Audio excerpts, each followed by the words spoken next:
I graduated in March of 1998, and I got married in October of 1998. I knew in my heart that we needed to be in church, but it wasn't a priority.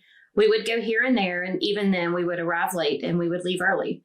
We never tried to get involved, just one more box to check. Caleb was born in 2006 and life was still good, so I didn't see God as a priority.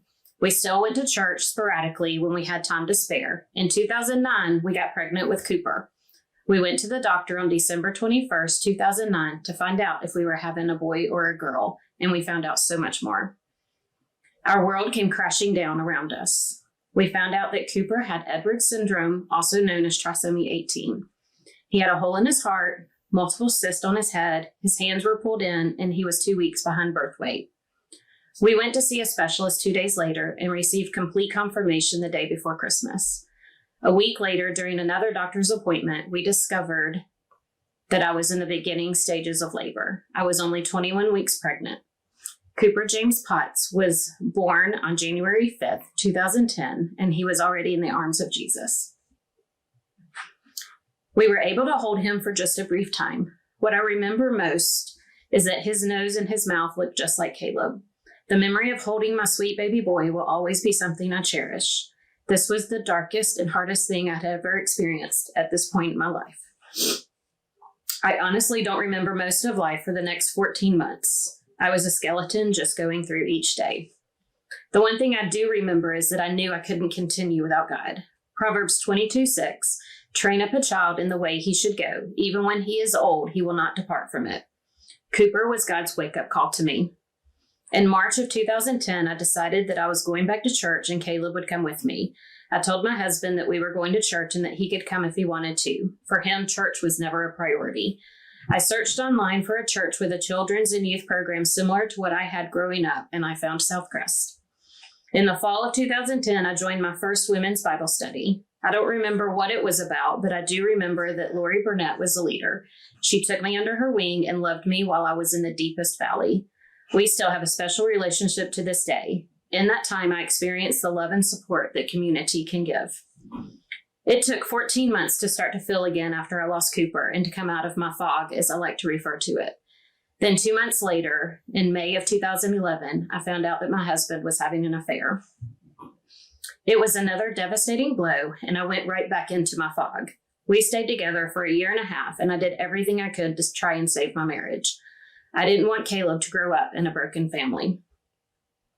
On December 21st, 2012, 3 years to the day of the devastating news about Cooper, my husband told me that he wanted a divorce. The divorce was final in April 2013, and I started life as a single mom. At that time, I joined a single mom's life group, and it was exactly what I needed. The love and the support of others who were walking the same walk was very much needed. As time continued on, I was involved in various life groups and focused on my relationship with God and with my son. As I look back, each life group was exactly what I needed for that season.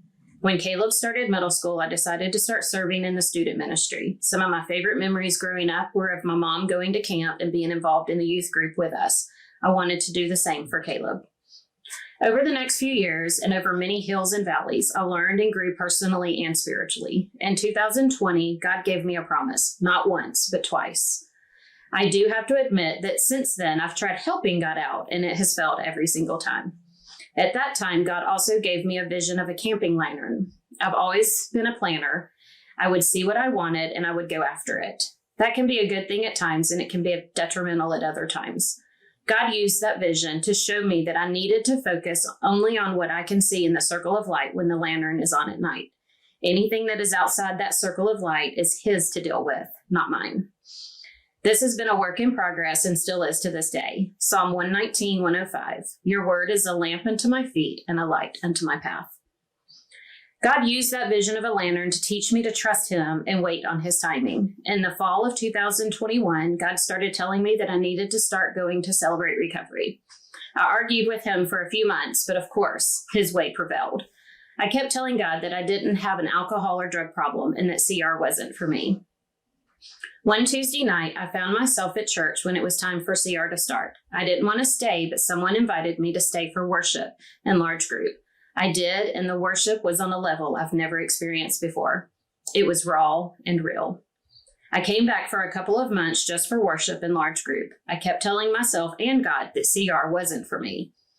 Eventually, I did stay for small group, and I found that many of the people that were at CR were not there for chemical addiction like I thought. Celebrate Recovery is for so much more. I decided to finally listen to God and make CR a priority. In the next few months, I found a sponsor, and then we decided to do a step study. I really wanted to dive deep into why I kept making the same decisions and expecting different results. I also finally admitted that I had issues with control and anxiety and wanted to work on those. Doing that step study was life-changing for me. It took me to a deeper level of understanding and love of Christ, and it helped me recognize areas of my life that I needed healing. In the 2 years since completing the step study, I've been able to look back and see that my life is different. I have a love for Christ like I've never had. I strive to walk with him daily and be a light to others. I still use the vision of the camping lantern to decide what parts of life I need to deal with and what parts I need to leave to God. It's a daily struggle, but I'm growing and learning. As I sit here and write out my testimony, I can look back and see God's hand in every area of life. He never left me, even when I walked away from my relationship with him. I have a community that I love and adore here at SouthCrest, and I have a circle of friends who I consider family. I am beyond blessed to have been able to raise Caleb in this church and around people who love God. This church has been a rock for the two of us for the past 14 years. It takes a village to raise a child, and my village has been extraordinary.